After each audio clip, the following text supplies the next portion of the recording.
বিদায়কালে আপামর জনতার পরম ভালোবাসা শিখতে হলেন বেগম খালেদা জিয়া। স্মরণকালের সর্ববৃহৎ জানাজায় জনসমুদ্রে পরিণত হয় সংসদ ভবন এলাকা।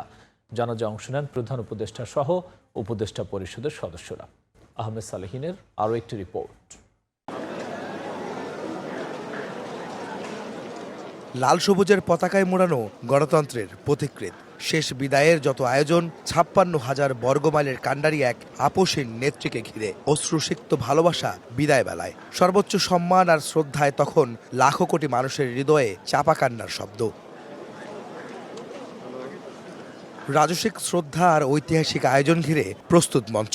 ঠায় দাঁড়িয়ে আছে ভক্ত, অনুরাগী, সমর্থক আর কর্মী সহ লক্ষ লক্ষ সাধারণ মানুষ। প্রিয় মানুষকে না বলা কথা বলার অপেক্ষায় পুরো জমায়েত। শেষ বিদায়ের অপেক্ষা যেন আর হয় না শেষ। মানিক মিয়া এভিনিউয়ে মায়ের জানাজায় অংশ নিতে মরদেহবাহী গাড়িবহরে আসেন বিএনপির ভারপ্রাপ্ত চেয়ারম্যান তারেক রহমান। সঙ্গে ছিলেন তার সহধর্মিণী ডাক্তার জুবাইদা রহমান ও তাদের মেয়ে ব্যারিস্টার জাইমা রহমান। প্রায় ১০ ঘন্টার অপেক্ষার অবসান। প্রিয় নেত্রী বেগম খালেদা জিয়ার মরদেহ নির্ধারিত স্থানে আসতেই সাধারণের আকুতি যেন বেড়ে ওঠে আরও। অপেক্ষমান সরকার প্রধান ডক্টর মোহাম্মদ ইউনূস সহ উপদেষ্টা পরিষদের সদস্য, বিভিন্ন রাজনৈতিক দলের নেতা, ৩ বাহিনীর প্রধান ও তাদের ঊর্ধ্বতন কর্মকর্তারা।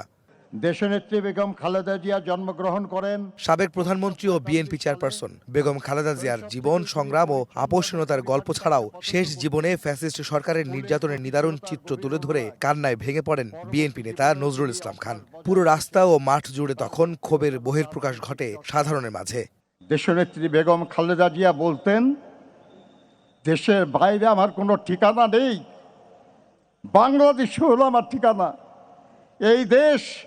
এই দেশের মাটি ও মানুষ আমার সব কিছু।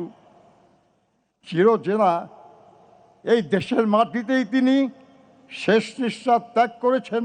আমি মরহুমা বেগম খালেদা জিয়ার বড় সন্তান তারেক রহমান। অশ্রুসিক্ত নয়নে চাপা কষ্ট নিয়ে মায়ের জন্য কথা বলতে মঞ্চে আসেন তারেক রহমান। পরকালে যেন শান্তিতে কাটাতে পারেন মা বেগম জিয়া, সেই দোয়া চান দেশবাসীর কাছে। দোয়া করবেন আল্লাহ তাআলা যাতে ওনাকে বেহেশত দান করেন। মরহুমা বেগম খালেদা জিয়া জীবিত থাকাকালীন অবস্থায় যদি আপনাদের কারো কাছ থেকে কোনো ঋণ নিয়ে থাকেন, দয়া করে আমার সাথে যোগাযোগ করবেন, আমি সেটি পরিশোধের ব্যবস্থা করব ইনশাআল্লাহ। একই সাথে উনি জীবিত থাকাকালীন অবস্থায় ওনার কোনো ব্যবহারে, ওনার কোনো কথায় যদি কেউ আঘাত পেয়ে থাকেন, তাহলে মরহুমার পক্ষ থেকে আমি আপনাদের কাছে ক্ষমা প্রার্থী। আল্লাহু আকবার। এরপর শুরু হয় বেগম খালেদা জিয়ার নামাজে জানাজা। মানিক মিয়া এভিনিউ, সংসদের প্রতিটি মাঠ, ফার্মগেট, বিজয় সরণি, মেট্রো স্টেশনের উপরে নিচে, গণভবনের মাঠ, আসাদ গেট ও কলেজ গেট ছাড়িয়ে আশপাশের সব রাস্তা সহ যে যেখানে পেরেছেন অংশ নিয়েছেন জানাজার নামাজে। আসসালামু আলাইকুম ওয়া রাহমাতুল্লাহ। লক্ষ লক্ষ মানুষের এই জমায়েত প্রিয় নেতাকে শেষবারের মতো দেখার জন্য, শেষবারের মতো শ্রদ্ধা নিবেদনের জন্য। মানিক মিয়া এভিনিউয়ে লাখো মানুষের জমায়েত বেগম খালেদা জিয়ার নামাজের জানাজায় অংশ নেওয়ার জন্য।